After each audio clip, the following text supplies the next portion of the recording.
అంబేద్కర్ ఆలోచన విధానం అంబేద్కర్ ఆలోచన విధానం భారత రాజ్యాంగ నిర్మాత డాక్టర్ బాబాసాహెబ్ అంబేద్కర్ ఆలోచన విధానం భారత రాజ్యాంగ నిర్మాత డాక్టర్ బాబాసాహెబ్ అంబేద్కర్ ఆలోచన విధానం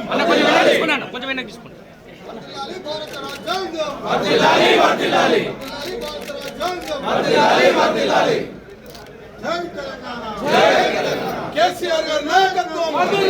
కేసీఆర్ గారి నాయకత్వం